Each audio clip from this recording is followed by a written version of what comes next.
ஆராதனை சரித்திர வேலை பாசத்தோம் எனக்கு வாழ்க்கையில் தியானிக்கும் போது எங்களோடு பேசுகிறார். நான் கொஞ்சம் நிச்சயமாக பேசுகிறேன்.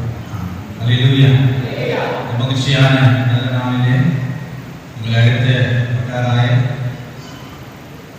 செயலாளர் பொருளாளர் அவருக்கும் என்னை நன்றி மாலை தெரிவித்துவிட்டேன்.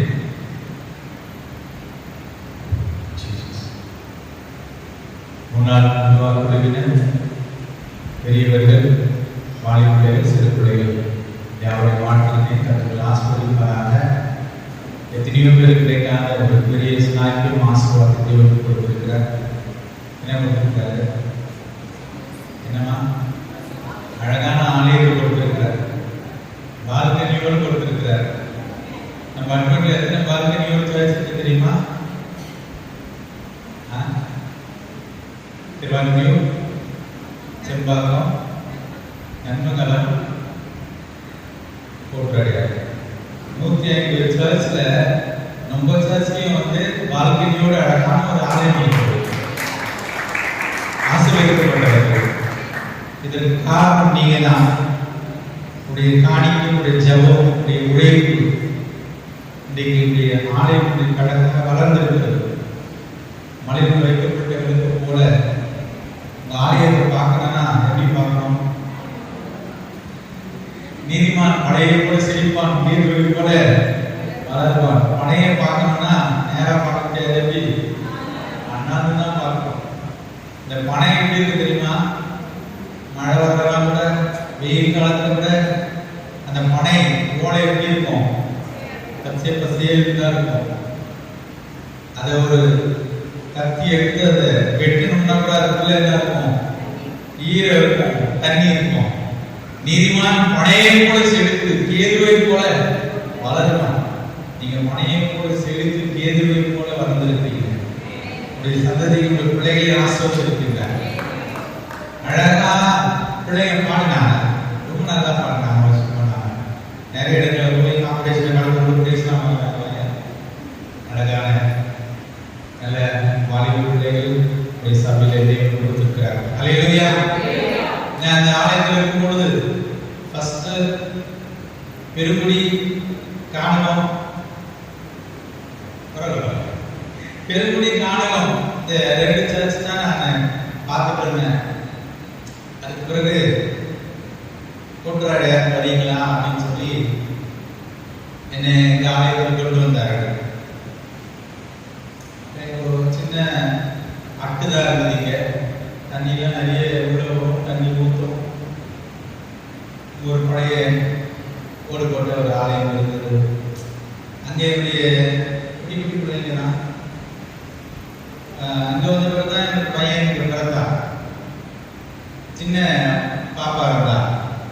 இவ்வளோ கூட்டிகிட்டு போய் வீட்டிலலாம் விளையாட வச்சு கூட்டிகிட்டு வந்து விடுவாங்க. இங்கே இருக்கும் லீவு சில நேரத்தில் வேலை செய்ய போயிட்டோம். அங்கே அப்பா இருந்தாங்க. இங்கே ஓடி சின்ன பசங்க இருக்கும்போது விளையாடின ஒரு என்னுடைய பிள்ளைகள் விளையாடின ஒரு இடம். இங்கெல்லாம் நாடு மாதிரி இருக்கும். அந்த சைட்டுல மகிழ்ச்சியாக இடத்துல அந்த பிள்ளைகள் வளர்ந்தார்கள். பக்கத்தில் ஸ்கூலில் தான் சேர்க்கணும்னு நினச்சேன். என்ன ஸ்கூல்? நல்ல ஸ்கூல் போட்டேன், ப்ராக்டிஸ். அதுக்குள்ளே வேறு இடத்துல ட்ரான்ஸ்ஃபர் பண்ணதுனால நாங்கள் போயிட்டேன்.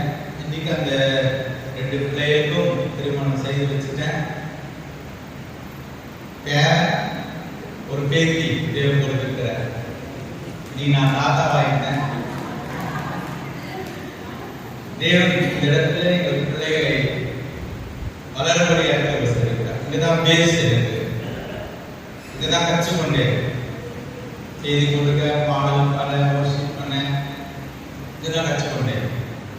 அந்த நாட்டில் தான் ஆல்வின், இமானுவேல், பிரான்சிஸ் இமானுவேல் அவங்களாம் அந்த நேரத்தில் உருவானவர்கள். அப்பதான் பாடலாம், பாடுறதுக்கு சான்ஸ் கொடுப்போம்.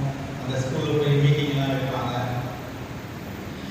பிள்ளைகளை தேவன் ஆசீர்வதித்திருக்கிறார். இந்த சபையிலிருந்து ஊழியக்காரர்கள் தேவன் உருவாக்கி இருக்கின்றார். இந்த ஆசீர்வதிக்கப்பட்ட ஒரு சபை, பழமையான ஒரு சபை. இந்தி மாதிரி போட்டு ஒரு பழமையான சபை. ஆதி காலத்தில் அநேக பெரியவர்கள் தலைமை ஆசிரியர்கள் அங்கே ஊழியர் செய்து உழைத்திருக்கிறார். அதெல்லாம் நம்ம மறக்கவே இருக்கிறார். எல்லா முகங்களும் தெரிஞ்சா நான் பார்க்க அப்படின்னு கடவுள் உங்களை ஆசீர்வதித்திருக்கின்றார். நீ என்னால் மறக்கப்படுவதில்லை. ஆண்டவர் சொல்றாரு, என்னால் நீங்க மறக்கப்படுவதில்லை. மறக்காத தெய்வமும் மறந்து போகிற மனிதனும் பொறுத்து இந்த நாளை நாம் தியானிக்கிறோம். என்ன தியானிக்க போகிறோம்? மறவாத தெய்வம், மறந்து போகிற மனிதன். நிறைய இடத்துல நிறைய பேர் நம்ம பார்க்கிறோம். நமக்கு ஞாபகம் இருக்குமா? அந்த பார்த்து விஷ் பண்ணிட்டு ஐயா நான் தெரியுமான்னு கேட்பாங்க. நான் என்ன சொல்லணும்? தெரியும் அப்படின்னு யோசிப்பேன். தெரியலமா என்ன சொல்லுவாங்க? மறந்துட்டீங்களா ஐயா? அவர் பேங்க்ல ஒரு பாப்பா பார்த்தேன். ஸ்தோத்திர ஐயா, எனக்கு யாருமே புரியல. ஐயா நான் வந்து பெருமுடி யாருடைய மகள் அப்படின்னு கேட்டேன். இன்னும் அந்த மகளாக நினைச்சிட்டு இருக்கேன். அந்த பாப்பா வந்து வெளியில இருந்து பெருமுடிக்கு கொடுத்துருக்குறாங்க. எங்க வீட்டுக்காரருக்கு தெரியுது அப்படின்னு சொன்னியா அப்படின்னு சொல்றாங்க. இப்படி வாழ்க்கையில் நிறைய பேரை நாம் மறந்து போகின்றோம். ஆனால் ஆண்டவர் நம்ம மறப்பதில்லை. அல்லேலூயா. இவ்வளவு நன்மை செய்தவர்களை மறந்து போகின்றோம். பெற்றோரை மறந்து போகின்றோம். உறவினர்களை மறந்து போகின்றோம். நண்பர்களை மறந்து போகின்றோம். நம்மை நேசித்தவர்கள், நமக்கு உதவி செய்தவர்களை நாம் வளரும் போது, நாம் ஆசீர்வாதமாக இருக்கும் பொழுது, தேவன் நம்மை உயர்த்தும் பொழுது நாம் மறந்து போகின்றோம். ஆண்டவர் மட்டும் மறக்கிறதே இல்லை. அல்லேலூயா. எப்பொழுதுமே அவர் மறக்கிறதில்லை. மறப்பதே இல்லை தேவன். நீ என்னால் மறக்கப்படுவதில்லை. எரேமியாவை நாம் பார்க்கும் பொழுது என்ன சொல்லப்பட்டிருக்கிறது? வாசிங்கள். எரேமியா புத்தகத்துல 2ஆம் அதிகாரம் 32ஆம் வசனத்துல பார்க்கணும். எரேமியா 2:32. ஒரு பெண் தன் ஆவணத்தையும் ஒரு மணவாட்டி தன் ஆடைகளையும் மறப்பாளோ, என் ஜனங்களோ எண்ணி முடியாத நாட்களாய் மறந்து போனார்கள். அல்லேலூயா. ஒரு பெண்ணுடைய ஆபரணங்களை மறப்பாளோ, மணவாட்டி தன் ஆடைகளை மறப்பாளோ, என்னுடைய ஜனங்களோ எண்ணி முடியாத நாட்களாய் மறந்து போனார்கள். கல்யாணம் பண்ணு ஜுவல்லெல்லாம் மறந்து சர்ச்சுக்கு வந்துருவாங்களா? ட்ரெஸ் எல்லாம் மறந்து வந்துருவாங்களா? ஒரு மாசத்துக்கு முன்னாடியே எடுத்து ரெடி பண்ணி பாரிஸ்ல போய் கொடுத்து அதுக்கு ஸ்பெஷலா ஆர்டர் பண்ணி 5000 ரூபாய் ஸ்டிச்சிங் கொடுத்து அதிகமா இருக்கும்னு நினைக்கிறேன். நான் பழைய காலத்தோட ஸ்டிச்சிங்கே 20 ரூபாய் 25,000 ரூபாய் கொடுத்து அதை பத்திரமா எடுத்து வந்து ரெடியா வச்சு 10 மணிக்கெல்லாம் பியூட்டி பார்லர் போய் என்னென்ன ட்ரெஸ் மாத்தணும் எல்லாமே செஞ்சு திரும்ப இன்னொரு ட்ரெஸ் ரெடியா எடுத்துட்டு வந்து எல்லாம் ஜுவல்லெல்லாம் எடுத்து அம்மா கிட்ட கொடுத்து பேக்ல போட்டு சூட்கேஸ்ல வச்சு அங்க போட வேண்டியதை போட்டு சர்ச்சுக்கு கொண்டு திரும்ப மண்டபத்தில் இன்னொரு ட்ரெஸ் மாத்தி எல்லாம் ஒருத்தரும் மறந்து எனக்கு வெளியே சொன்னதே இல்லை. நான் ஜுவல்ல பார்த்துட்டு வந்தேன், ட்ரெஸ் பார்த்துட்டு வந்துட்டேன் சொல்லி மணவாட்டி இருக்கும் சொன்னதே இல்லை. மறப்பாலோ அப்படின்னு சொல்லுது. ஒரு பெண் தன்னுடைய ஆபரணங்களை மறப்பாலோ, மணவாட்டி தன்னுடைய ஆடைகளை மறப்பாலோ, இந்த ஜனங்களோ எண்ணி முடியாத நாட்கள், கணக்கில் எண்ணி முடியாத நாட்களாய்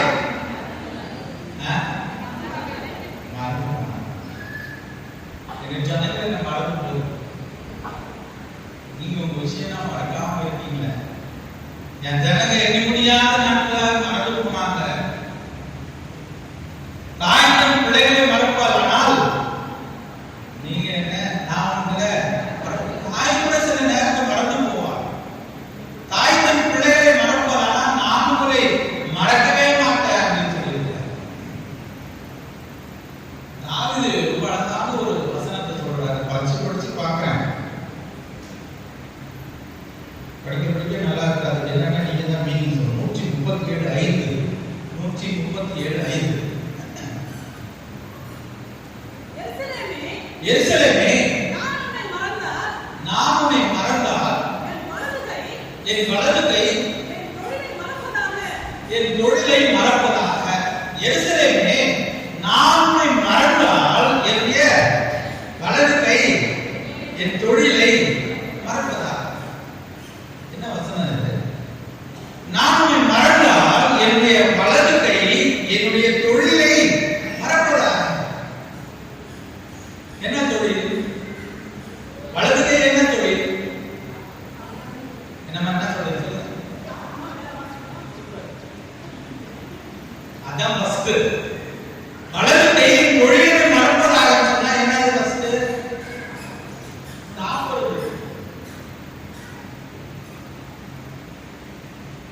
சாப்பிடுறது நிறைய பேர் மிஸ் பண்றது வேலைக்கு போறது அதெல்லாம் செகண்ட் தான்.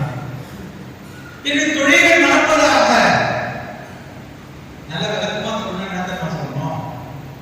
நான் உன்னை மறந்தால் என்னுடைய வலது கை விளங்காமல் போவதாக, செயல்படாமல் போவதாக. எதுவுமே பண்ண முடியாது வலது கை இல்லை நிறுத்தினால். எந்த ஒர்க்கும் பண்ண முடியாது. முக்கியமா சாப்பிட முடியாது. அன்றைய நான் உன்னை மறந்தால் என்னுடைய வலது கை தன்னுடைய தொழிலை மறப்பதாக, ஒன்றும் பண்ண முடியாது போவதாக. நாம் ஆண்டவரை மறக்கக்கூடிய நாம மறந்தால் அவர் நம்மை மறப்பதே இல்லை. வேதத்திலிருந்து ஒரு 3 பேரை நாம் தியானிக்க போகிறோம். தேவன் எப்படி அவளை உயர்த்தினார், ஆசீர்வதித்தார். ஒன்றுமே இல்லாத நேரத்தில் அந்த ஜனங்க எப்படி மறந்து போனார்கள் என்று சொல்லிதான் நாம் சுருக்கமாக நாம் தியானிக்க போகிறோம். முதலாவதாக நான் வாசிக்கும் பொழுது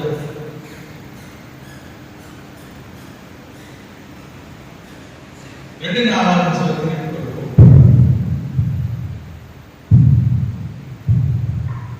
2 நாளாகும் 569 24வது வசனம், 24ஆம் அதிகாரம் 1வது வசனம். 2 நாளாகும் 24ஆம் அதிகாரம். யோவாஸ் என்னமா 2 நாளாகும் 24 யோவாஸ் ராஜாவாகிற போது 7 வயதாக இருந்து 40 வருஷம் எருசலேமில் அரசாண்டான்.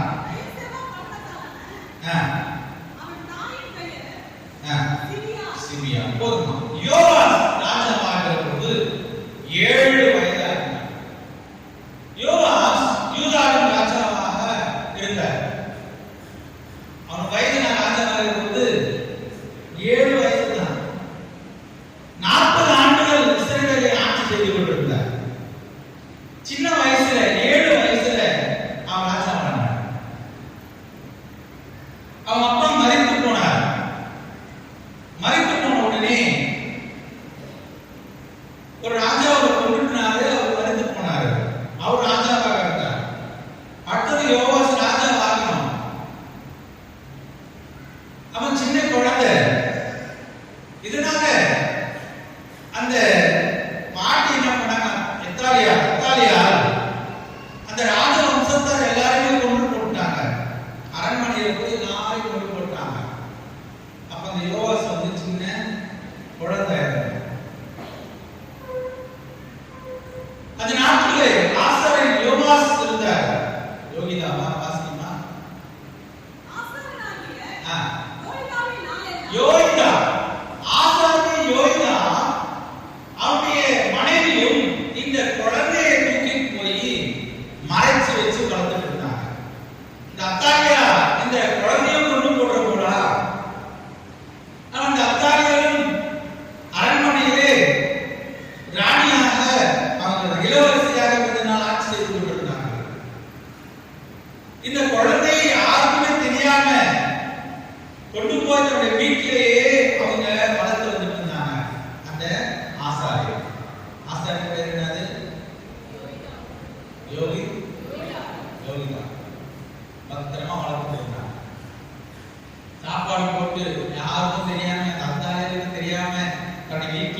வச்சு அந்த சின்ன குழந்தையில இருந்து அதுக்கு என்ன கொடுக்கணுமோ கொடுத்து அதை பராமரித்து கஷ்டப்பட்டு காப்பாற்றி அதை வளர்த்து வந்துகிட்டே இருந்தாங்க.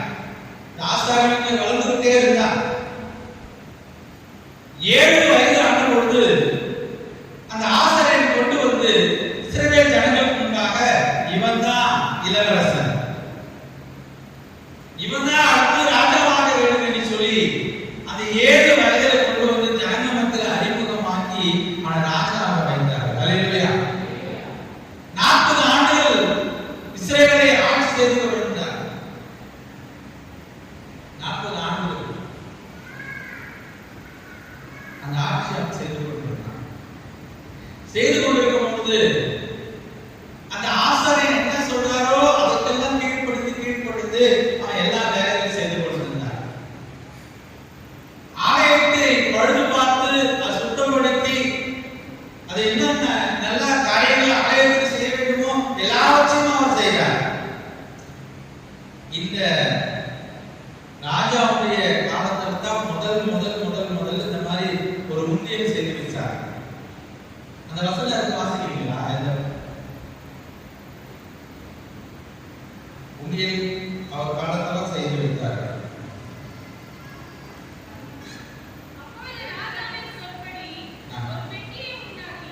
ஒரு பெட்டியை உண்டாக்கி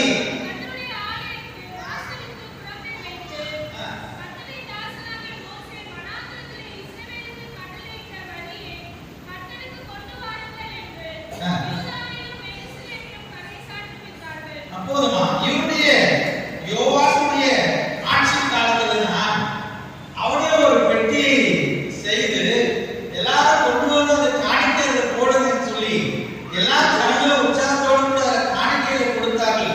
லேவியர்கிட்ட மற்ற ஜனங்கள்கிட்ட அந்த காணிக்கையை கொடுத்து ஆலயத்தை பழுது பார்த்தார்கள். ஆலயத்துடைய எல்லா வேலைகளையும் அவர் செய்து கொண்டிருந்தார்கள். இந்த ராஜா யோவாசுடைய காலத்துல முதல்ல இந்த காணிக்கை பெட்டி செஞ்சாங்க. அதுக்கப்புறம் தான் எல்லா இடங்கள்லயும் இந்த காணிக்கை பெட்டி போகுது. மற்ற ஆலயங்கள்ல அந்த காணிக்கை பெட்டி வச்சாங்க. காணிக்கை சேகரித்து அதை கொண்டு போய் ஆலய பிரகாரமான காரியங்களை எல்லாம் செய்து கொண்டிருந்தாங்க. இந்த யோவாஸ் தேவன் ஆசீர்வதித்தார். என்னன்னா இந்த ஆசாரியன் சொல்றானோ அதற்குள்ள கீழ்ப்படிந்து எல்லாவற்றையும் செய்து கொண்டார் என்று சொல்லி நாம் பார்க்கிறோம். ஒரு நாள் இந்த ஆசாரியன் 130 வயதுக்கு மேல ஆயிடுது. இந்த ஆசாரியன் மரித்து போனான் என்று சொல்லி வேதத்துல வாசிக்கின்றோம். மரித்து போன பிறகு மற்ற பிரபுக்களா வந்து பார்க்கறாங்க. பார்த்து விக்கிரக ஆராதனைக்கு போயிட்டாங்க. அல்லேலூயா. விக்கிரக ஆராதனைக்கு போயிட்டாங்க. மரித்து போனான் ஆசாரியன் எவ்வளவு நாள் உயிரோடு இருந்தானோ 40 ஆண்டு காலமாக மிக நேர்த்தியாக ஆட்சி செய்து கொண்டிருந்தார். இந்த ஆசாரியன் மரித்து போன உடனே மற்றவருடைய வார்த்தையை கேட்டு அவன் விக்கிரக ஆராதனைக்கு போயிட்டான். விக்கிரக ஆராதனைக்கு போனதுனால இந்த ஆசாரியனுடைய மகன் எழுப்பி அவன்கிட்ட வந்து சொல்றாரு. அவனுடைய பேரு போய் நீ செய்யற காரியமே சரியில்லை, நீ கர்த்தருக்கு விரோதமாக நீ பாவம் செய்யற, இது சரியில்லைப்பா அப்படின்னு சொல்லிட்டு ஒரு ஆவி அவனுக்குள்ளே வந்ததுனால அவன் ஆவியை நிரம்பி இந்த காரியத்தை அவன் சொல்லிக்கிறான். நீ பண்றது சரியில்லை அப்படின்னு சொல்லி அதுக்கு அவன் என்ன செய்தான்? 20 வருஷம் யோய்தாவின் குமாரனாகிய சகரியாவின் மேல் இறங்கினதினாலே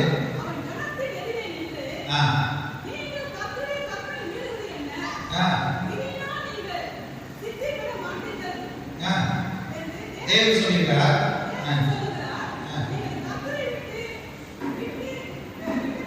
விட்டதினால் அவர் உங்களை கைவிடுவார் என்றார். அதனால் கட்டுப்பாடு பண்ணி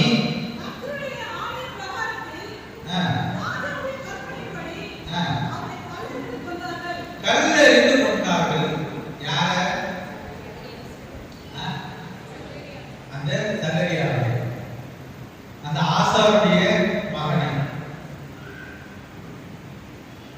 யாரு அவருடைய பெற்றோர்கள் வளர்த்தார்களோ அந்த ஆசையுடைய மகன் சொல்றா, அவனை தகப்பன பிறகு நீ பண்றது சரியில்லைப்பா அப்படின்னு சொல்லும் பொழுது எல்லாரும் சேர்ந்து அவனை கல்ல இருந்து கொஞ்சம் இந்த மனுஷன் மறந்து போனான். 22 வசனத்தை வாசிக்கலாமா? அப்படியே அவருடைய தகப்பனாகிய யோய்தா செய்ததை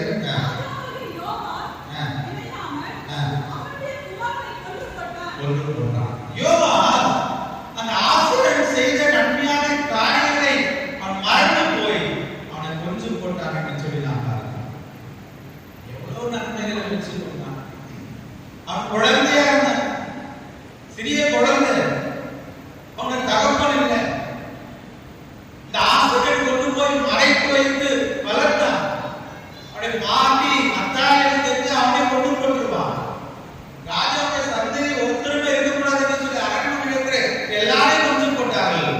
ஆனால் இந்த ஆசாரியன் யோய்தா கொண்டு போய் அவனை வளர்த்தான். இந்த யோய்தா தான் அவனுக்கு எல்லாமே. அவனை வளர்த்து அவனை உருவாக்கி ராஜாவாக மாற்றி 40 ஆண்டுகள் சேவையிலே ஆட்சி செய்து கொண்டிருந்தார். ஆனால் தேவனுக்கு விரோதமாக விக்கிரக ஆராதனை பண்ணதினால அவனை கொன்று போட்டார்கள் என்று சொன்னார். தேவனை மறந்து போனான். அவன் உதவி செய்தவரை மறந்து போனான். தேவன் அவனை ராஜாவாக உயர்த்தினார். ஆனால் அவன் மறந்து போனான் என்று சொல்லி பார்க்கிறோம். இரண்டாவதாக நாம் பார்க்கும்போது யெரொபெயாமை குறித்து நாம் பார்க்கிறோம். யெரொபெயாம் முதல்ல இஸ்ரவேல் எல்லா கோத்திரங்களும் ஒண்ணா இருக்கும்போது யார் ராஜாவா இருந்தாங்க நமக்கு தெரியும். என்னமா? ஃபர்ஸ்ட் ராஜா சவுல் ராஜாவா இருந்தார். அவருக்கு பிறகு தாவீது ராஜாவானார். அவருக்கு பிறகு சாலமோன் ராஜாவானார். சாலமோனுக்கு பிறகு ராஜ்யம் ரெண்டாக பிரிஞ்சிருச்சு. வடக்கு ராஜ்யம் தெற்கு ராஜ்யம் பிரிஞ்சிருச்சு. வடக்கு ராஜ்யம் 10 கோத்திரம், தெற்கு 2 கோத்திரம், யூதா பென்யமீன் கோத்திரம் ரெண்டா பிரிஞ்சு போயிடுச்சு. தாவீது ஆட்சி காலத்திலே ராஜ்யம் ரெண்டாக பிரிந்து போனது. வடக்கு ராஜ்யம் தெற்கு ராஜ்யம் என்று சொல்லி 10 கோத்திரம் 2 கோத்திரம். சாலமோனுடைய மகனுக்கு எத்தனை கோத்திரம்? 2. அவன் பேர் என்னது? ரெகொபெயாம். இந்த பக்கம் யெரொபெயாம் 10 கோத்திரம். இந்த யெரொபெயாம் தான் ஆண்டவரை மறந்து போனார். இந்த யெரொபெயாம் சாலமோனுடைய அரண்மனையிலே ஊழியம் செய்து கொண்டிருந்தார், வேலை செய்து கொண்டிருந்தார். ஆண்டவர் தீர்க்கதரிசியாக சொல்லி நீ வந்து 10 கோத்திரத்துக்கு ராஜாவாக போற. இந்த விஷயம் வந்து தெரிஞ்சிச்சு சாலமோனுக்கு. அவனை கொல்லணும்னு பார்த்துட்டு இருக்காரு. எங்க போயிட்டாரு? எகிப்து ஓடி போய் மறந்து அங்கே இருக்காரு. அவன் போகும்போது அந்த தீர்க்கதரிசி அகசியா தீர்க்கதரிசி பார்த்து சொல்றாரு, நீ ஏமா ஓடுற? அந்த துண்டை கிழித்து 10 துண்டு நீ வச்சுக்கோ, 10 கோத்திரத்துக்கு உண்டனா ராஜாவாக போற. இந்த இஸ்ரவேல் ஜனங்கள் மறந்து போனார்கள். அதனால அவனுக்கு 10 கோத்திரத்தை உன் கையில கொடுக்கிறேன். தாவீது குடும்பமா அவருடைய சந்ததிக்கு 2 கோத்திரத்தை நான் கொடுக்கிறேன். நீ ராஜாவாக ஆட்சி செய்து கொண்டிருக்க வேண்டும் என்று சொல்லி அவனை சொன்னான். 10 கோத்திரம். இங்க இருக்கிற ஜனங்க ஆண்டவரை மறந்து போனாங்க. தெற்கு வடக்கு ராஜ்யத்தில் 10 கோத்திரம் ஜனங்கள் ஆண்டவரை மறந்து போன அந்நிய தெய்வங்களை வணங்க ஆரம்பிச்சிட்டாங்க. தெற்கு வந்து 2 கோத்திரம் இவங்களும் மறந்து போனார்கள். அநேக தீர்க்கதரிசி எல்லாம் வந்து சொல்றாங்க, மனம் திரும்புங்க, 2 பேரும் மனம் திரும்புங்க. அங்க இருக்கிறவங்க சொல்றாங்க மனம் திரும்புங்க, வடக்கு ராஜ்யம் தெற்கு ராஜ்யத்தில் இருக்கிறவங்க மனம் திரும்புங்க சொல்றாங்க. நேபுகாத்நேச்சார் வரப்போறாரு, உலகம் சிறைப்படுத்திக் கொண்டு போக போகிறாரு, விக்கிரக ஆராதனை பண்ணுங்க அப்படின்னு சொல்றாங்க. இந்த வடக்கு ராஜ்யத்தில் இருக்கிற ஜனங்களாம் தெற்கு ராஜ்யத்துக்கு போகணும்னு நினைக்கிறாங்க எருசலேமுக்கு. எதனால? ஏன் வடக்கு ராஜ்யத்துல இருக்கிற ஜனங்க எரோபியாம் ஆட்சி செய்து கொண்டிருக்கிற ஜனங்க ரெகபியாம் இருக்கிற இடத்துக்கு போகணும்னு நினைக்கிறாங்க. என்னமா? ஆலயம் இருக்கிறது, அங்க ஆலயம் இருக்கிறது, ஆராதிக்கலாம், ஆண்டவரை தொழுது கொள்ளலாம் அப்படின்னு சொல்லி வடக்கு ராஜ்யத்துல இருக்கிற 10 கோத்திரத்து ஜனங்களும் அங்க போகணும்னு நினைக்கிறாங்க. எரோபியாம் யோசிக்கிறாரு, இந்த ஜனங்களாக போயிட்டாங்கன்னா எனக்கு மரியாதை இருக்காது. அவனுக்கு ரொம்ப மரியாதை ரெகோபியாவுக்கு. எருசலேம் பட்டணம் அவங்க கிட்ட இருக்கிறது, எருசலேம் தேவாலயம் அங்க இருக்கிறது. யார் ஜனங்களுக்கு போயிடுவாங்களே பயந்து என்ன பண்ணாரு, தாண்ட ஒரு பொற்சிலையும் தேவை ஒரு அந்த காணல ஒரு பொற்சிலையை வச்சுட்டு உங்களுக்குதான் பொற்சிலையை ஆராய்ச்சி பழக்கமாச்சு. நீங்க ஏற்கனவே நீங்க பொற்சிலையை பண்ணீங்கல்ல, கோல்டுலாம் கொண்டாந்து உருக்கி ஆராதனை பண்ணீங்கல்ல, அதனால அங்க போவாங்க. நீங்க இங்கே ஆராதனை பண்ணீங்க, இங்கே நீங்க ஆராதனை பண்ணலாம் பண்ணிட்ட. என்னாச்சு? வாசிக்கிறீங்களா?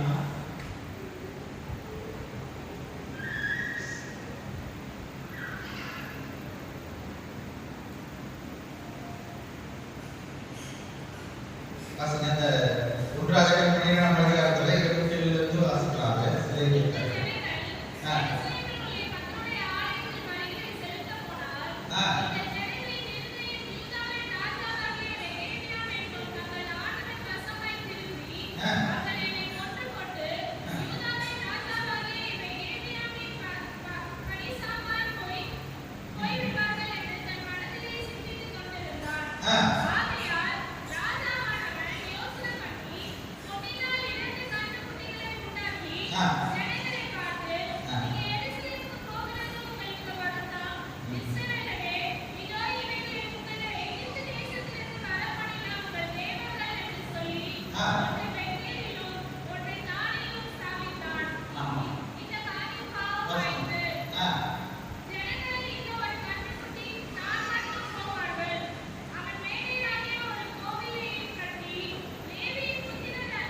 போதும். இது ஆண்டவரை மறந்து போனார். இவங்க அம்மா ஒரு விதவை, ஒரு ஊழியக்காரன் வேலை செய்து கொண்ட அரண்மனையில தேவன் அவனை அழைத்து ஒரு கோத்திரத்துக்கு ராஜாவாக 10 கோத்திரத்துக்கு ராஜாவாக உயர்த்தினார். பாகாலுடைய தெய்வங்களை வணங்கும்படியாக அந்நிய தெய்வங்களை அவன் வணங்கினார். தேவனை மறந்து போனான் என்று சொல்லி நான் கேட்பார். ஆனால் தொடர்ந்து அவனால் ஆட்சி செய்ய முடியாமல் போனது. நம்முடைய வாழ்க்கையில ஆசீர்வாதங்கள் உயர்வுகள் வரப்போது நம்முடைய தேவனை நாம் மறந்து போகிறோம். கடைசியாக ஒரு ராஜாவை பொறுத்து நாம் பார்க்க போகிறோம். 1 சாமுவேல் நமக்கு தெரியும் 15ஆம் அதிகாரம் 1-2 வசனத்துல 1 சாமுவேல் 15ஆம் அதிகாரம்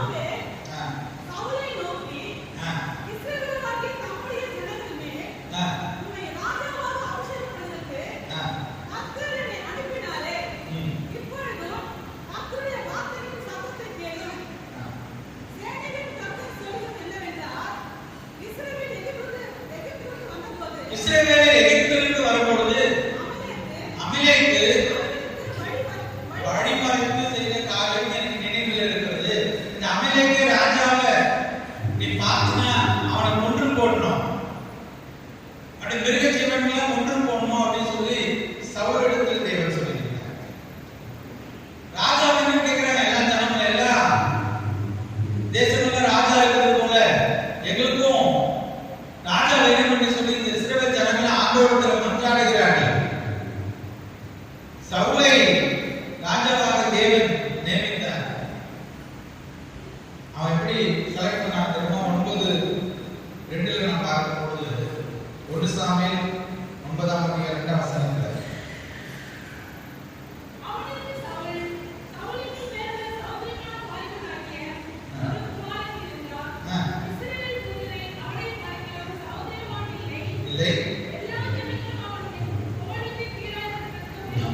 எல்லா ஜனங்களும் தோளுக்கு கீழாக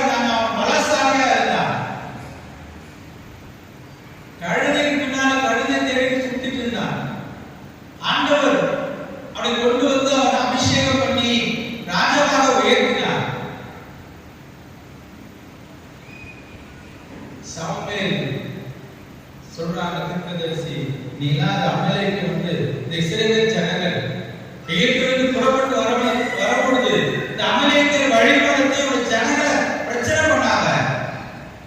இதை நான் மனதிலே வைத்திருக்கிறேன். அவங்க யாரும் பிரச்சனை பண்ணாங்கன்னா ஆண்டவர் என்ன பண்றாரா, மனதிலே வச்சுக்கோங்க. என்னைக்கே பண்ணாங்க. அவங்க விடுதலையாகி வரும்பொழுது அமலேக்கர் வழிபடத்தை இஸ்ரவேல் ஜனங்கள் பிரச்சனை பண்ணாங்க. இந்த அமலேக்கர் அந்த ஆகாக்கை விடவே கூடாது. நீ அவனை பிடித்து அவனை கொன்று போட்டு அந்த மிருகஜீவன்லாம் கொன்று போட்டுன்னு சொன்னாரு. ஆனா என்ன பண்ணாரு அவரு, அமலேக்கரை விடுவித்து நல்ல ஆடு மாடெல்லாம் நல்ல தரமானதெல்லாம் கொண்டு போய் பத்திரமா வச்சுட்டாரு. சாமுவேல் கேட்கிறாரு, என்ன பண்ணேன், எல்லாத்தையும் கொண்டு போட்டேன், இப்ப சத்தம் கேட்கிறாரு, அதெல்லாம் என்னது? உடனே என்ன சொல்றாரு, இதெல்லாம் இருக்கு பலி செலுத்துறதுக்காக, பலி செலுத்து கொஞ்சம் எடுத்து வச்சுக்க நான் சொன்னாரு. எல்லாத்தையும் கொண்டு போட்டு என்னுடைய ஜனங்களுக்கு பிரச்சனை பண்ணாங்க. நான் மனிதரை வைத்திருக்கிறேன் நான் நினைக்கிறேன், எல்லாத்தையும் கொண்டு போட்டு அவனுக்கு மனசு இல்லை கொண்டு போடுறதுக்கு. அதனால தரமானதெல்லாம் மறைச்சு வச்சுட்டு ஒழுங்குக்கும் ஒரு வாரத்துல கொண்டு போட்டுட்டு எதுவுமே இல்லை. அப்ப சத்தம் கேட்குது, என்னப்பா, நான் ஆண்டவருக்கு பலி செலுத்துறதுக்காக கொஞ்சம் எடுத்து மறைச்சு வச்சிருக்கேன். பலியை பார்க்கலும் கீழ்ப்படிதலுக்கும் அவர் தான் சொல்றாரு. அந்த இடத்துல தான் சொல்றாரு, பலியே பெருசு இல்ல, ஆண்டவருடைய வார்த்தைக்கு கீழ்ப்படிதலே உத்தமம். ஒன்றுமே இல்லாத சவுலை அழைத்து முதல் ராஜாவாக உயர்த்தி அவனை ஆசீர்வதித்தார். இவரே பலி செலுத்துகிறார்.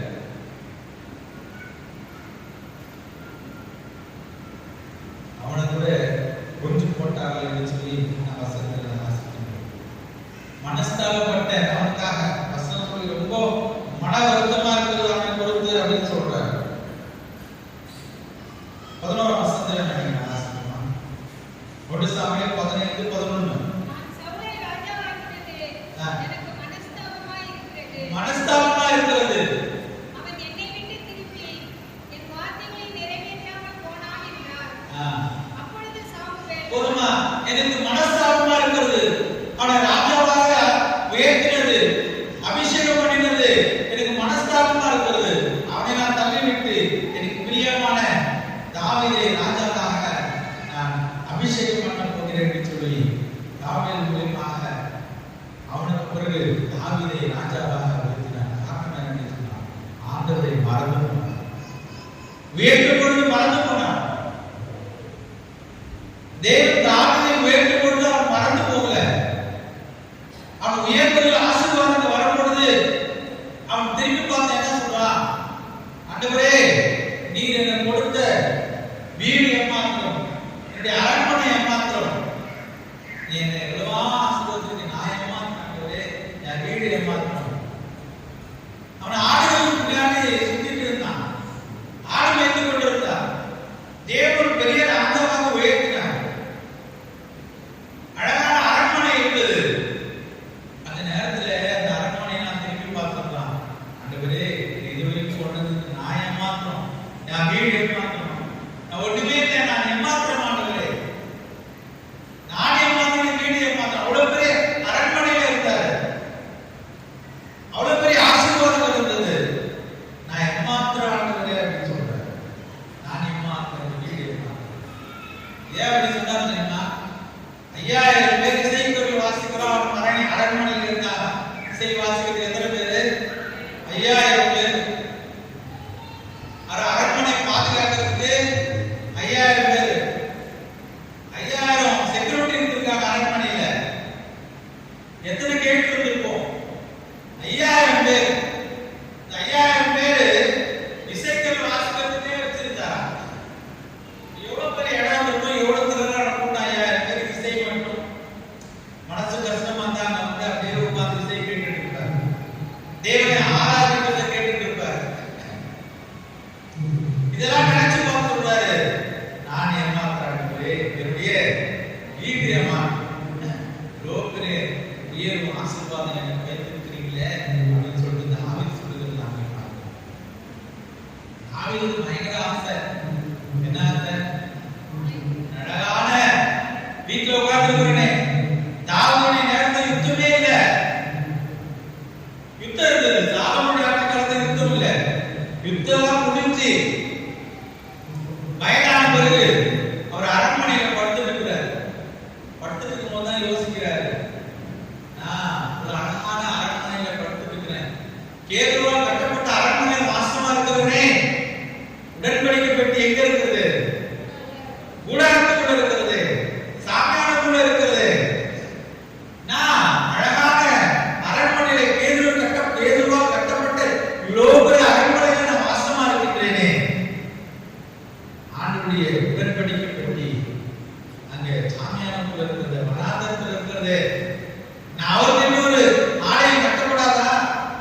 நான் கட்ட போகிறேன் அப்படின்னு சொல்றாரு.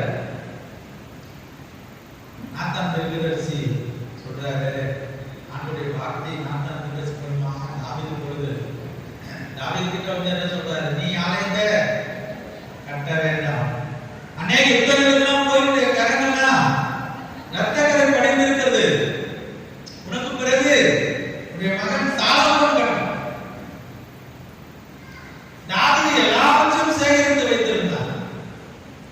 கோல்டு, மரம், நம்ம தேசத்திலிருந்து கூட மரம் போச்சு. என்ன மரம் போச்சு தெரியுமா? தேக்கு மரம் போச்சு. வாசனையான தேக்கு மரம், மயில், குரங்கு எல்லாம் நம்ம தேசத்திலிருந்து தான் போகும். ஈரான் ராஜா ஏராளமான மரங்களை கொடுத்திருந்தார். ஜனங்களாம் திருவிழா காணிக்கெல்லாம் கொடுத்திருந்தாங்க. எல்லாத்தையும் சேகரித்து வைத்திருந்தார். கஷ்டம் இல்லாம ஈஸியா சாலமோன் பெரிய தேவாலயத்தை கட்டி முடித்தார். இல்லையா? எல்லாம் கோல்டுல தான். தங்க தகடுகளால் அலங்கரிக்கப்பட்ட ஆலயத்தை சாலமோன் கட்டினார். நீ கட்டாத, உடைய சந்ததி வந்து கட்டும். உடைய சந்ததியை நான் ஆசீர்வதிப்பேன். நான் அவனுக்கு தகப்பனா இருப்பேன். அவருடைய ராஜ்யம் என்னென்னு நினைத்திருக்கும். நீ ஆலயத்தை கட்டணும்னு நினைச்சல, நான் உன் வீட்டை கட்டுவேன், உடைய குடும்பத்தை கட்டுவேன், உடைய ராஜ்யத்தை கட்டுவேன், உடைய மகனை கட்டுவேன். நம்ம ஆலயத்தை கட்டணும்னு கொஞ்சம் மாஞ்சு இருந்தா போதும், நம்ம வீட்டை கட்டுவார், நம்முடைய குடும்பத்தை கட்டுவார். அவர் சொல்றாரு, நான் கட்டுவேன், அவருடைய ராஜ்யம் என்றென்றைக்கும் நிலைத்திருக்கும். சாலமோன் அவ்வளவு அழகாக நேர்த்தியான ஒரு ஆலயத்தை அவன் கட்டி முடித்தான். அந்த மாதிரி ஒரு ஆலயமே யாரும் இதுவரைக்கும் கட்டதே இல்லை.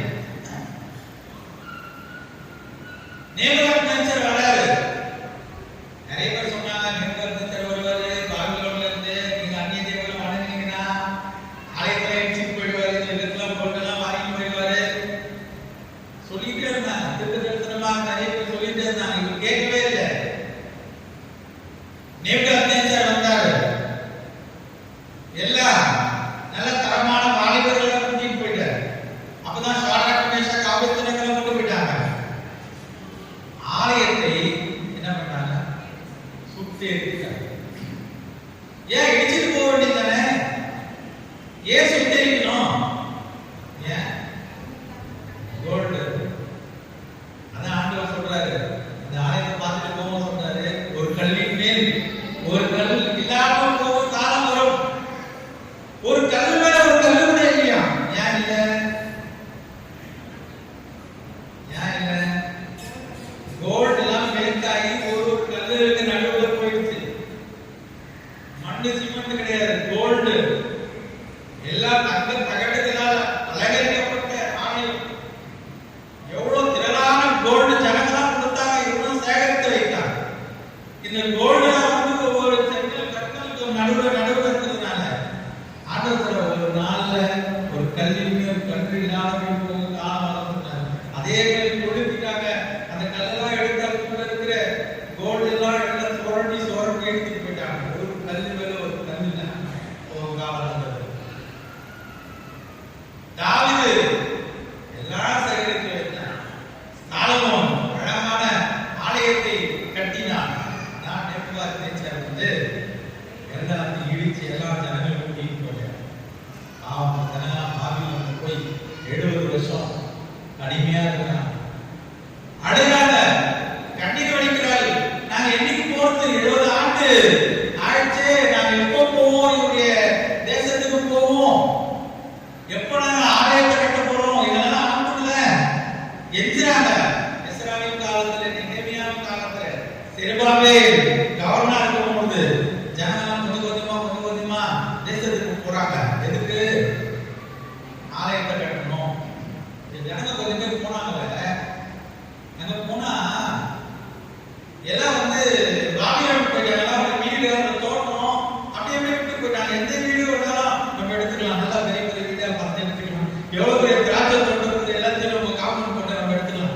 ஏன்னா யாருன்னே தெரியாது. 70 ஆண்டுகள் அடிமலை இடத்துல ஊர்ல இருக்காங்க. ஜனங்க நிறைய பேர் வரல. காடு மணி கிடைக்குது, காம்பவுண்ட் கிடையாது, சரியான தண்ணி கிடையாது. கொஞ்சம் பேர் வந்தாங்க. அவங்க என்ன பண்றாங்க? ஓடி போய் காம்பவுண்ட் போட்டுட்டு இந்த திராட்சை தோட்டம் எடுத்து 2-3 ரூபா போய் நாம இதை நான் எடுத்துக்கிறேன்னு சொல்லிட்டு எல்லாம் மடைக்கிறாங்க. அப்பதான் சொல்றாரு தீர்க்கதரிசி, இது வீடு கட்டுக்கிற காலம் அல்ல, ஆலயத்தை கட்டணும்னு ஓடிக்கிற எல்லாமே தேகரித்து இருக்கீங்க. வீடு கட்டுக்கிற காலம் அல்ல. எல்லாரும் எழுதுறாங்க 70 ஆண்டுகள் இருக்கிறது நாங்க போடுவோம் சொல்லி. அதுதான் செருபாபேல் அழகான ஒரு ஆலயத்தை அஸ்திவாரம் போட்டு அதை கட்டுறாரு. அழகை கட்டி முடிச்சிட்டாரு. பாபிலோன் ராஜாவை யாராவது கைப்பற்றிட்டாங்க? பாபிலோனெல்லாம்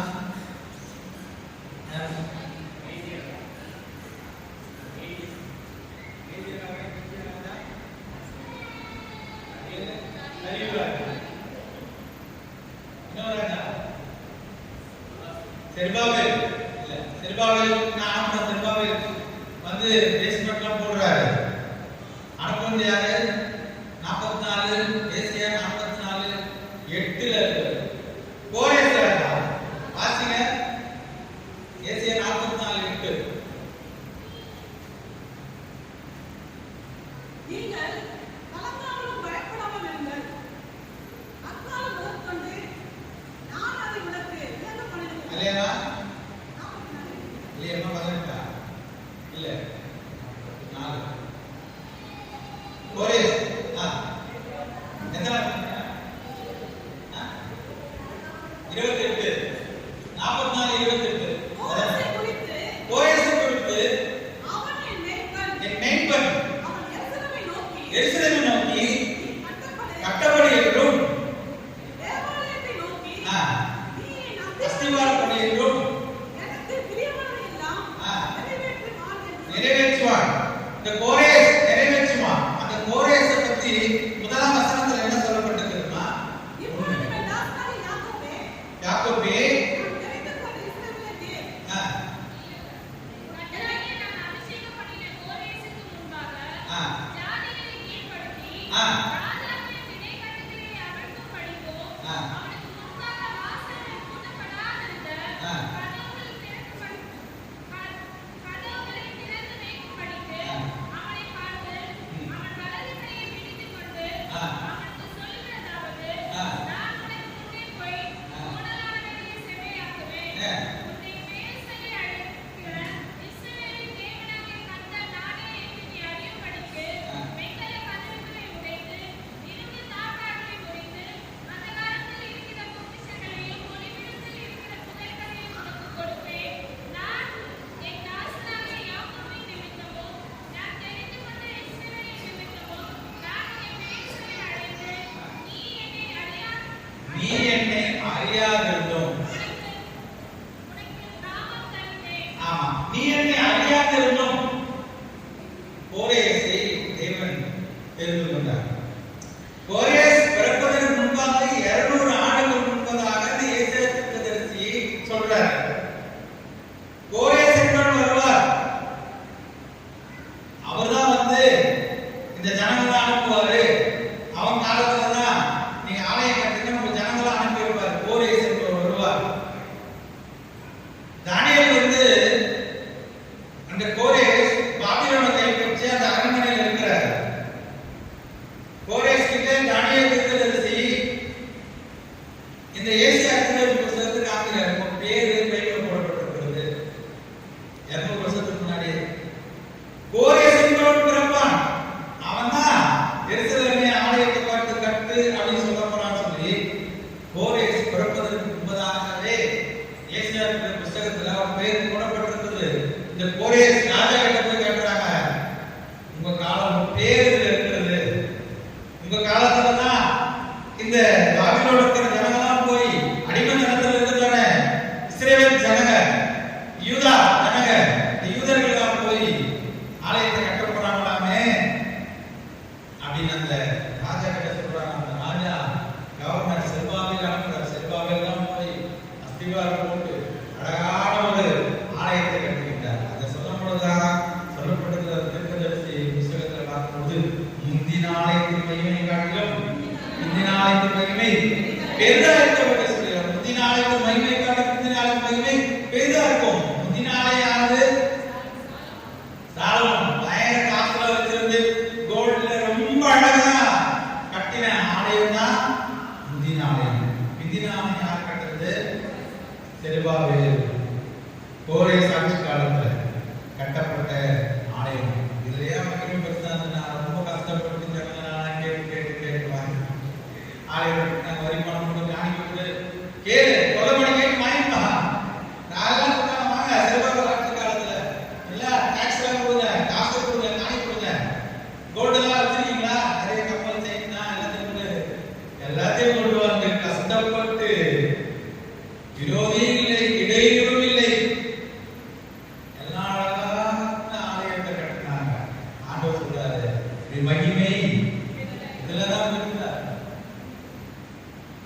கட்டவங்களுக்கு பாக்குறாங்க வந்து திரளான கூட்டம் நின்று பாக்குறாங்க. ஒரு கூட்டத்து ஜனங்க அழுகிறாங்க. பெரியவர்கள், முதிர் வயதானவர்கள், ஏற்றர்கள், ஆசிரியர்கள் அழுகிறாங்க. சின்ன பிள்ளைங்களாம் சிரிச்சுட்டு இருக்கிறாங்க. ஆலயம் கட்டுறாங்க சொல்லுவாங்க, சிரிக்கிறாங்க. அவங்க ஒன்றும் புரியல. எதுக்கு அழகா பெரிய ஆலயம் திரும்ப கட்ட போறாங்க, இவங்க பெரியவங்க அழுகிறாங்க. இவங்களாம் சின்ன பிள்ளைகள், வாலிபர்கள் எல்லாம் சிரிக்கிறாங்க பேசி போடும்போது. எதுக்கு அழுகிறாங்க? இவங்களாம் அழுகிறாங்க, இவங்களாம் ஏன் சிரிச்சாங்க? என்னமா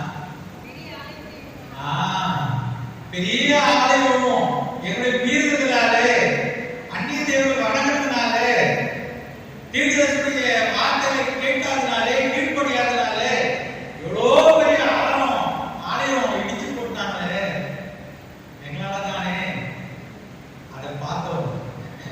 முதிர் வயதானவர்கள் அந்த அழகான சாலமோன் ஆலயத்தை பார்த்தவங்க இவங்களாம் 70 ஆண்டுகள் அடிமை நிலத்தில் இருந்து இருக்கும்போது பிறந்தவங்க இல்ல. அவங்களாம் பார்க்காதவங்க. பழைய வச்சு பார்த்துருக்கீங்களா? நீங்க பார்த்துருக்கீங்க.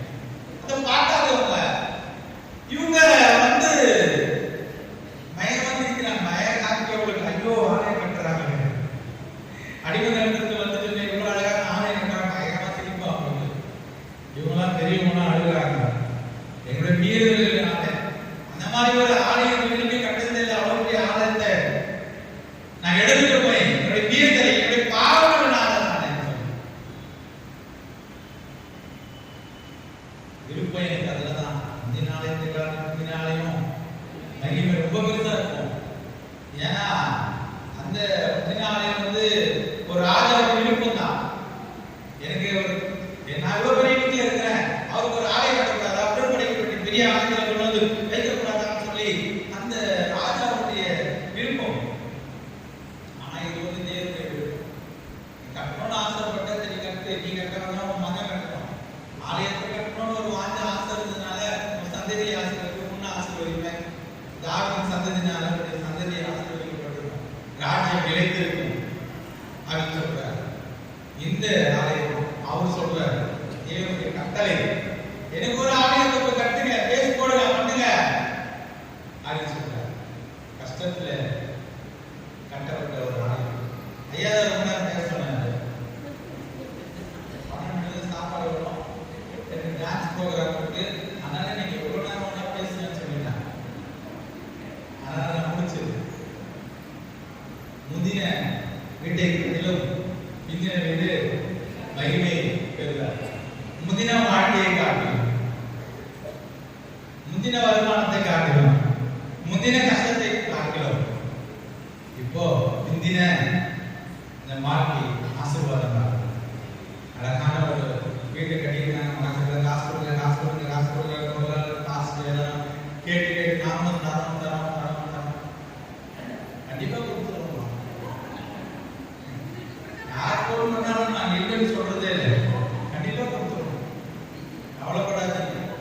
செக் வேணுமா கொடுக்குறோம், இருக்கா இன்னும் இந்த மாதிரி எத்தனை பேர் நான் கொடுத்துருக்கோம். வரும்போது கண்டிப்பா கொடுப்போம். நிறைய பேர் கொடுத்துருக்கோம். அவர் கொடுப்பார். அவர் பேர்ல நம்பிக்கை இருக்கிறது செய்வார். உங்களுடைய வருமானத்தினால், உங்கள் காணிக்கையினால், உங்கள் கஷ்டத்தினால போதைய இல்லத்தை அழகாக கட்டி வருகிறீர்கள். கர்த்தர் அந்த இல்லத்தையும் ஆசீர்வதிப்பார், யாரையும் ஆசீர்வதிப்பார். யாருக்கும் நடிகை மாற்றம் தெரிந்து கர்த்தர் ஆசீர்வதிப்பார்.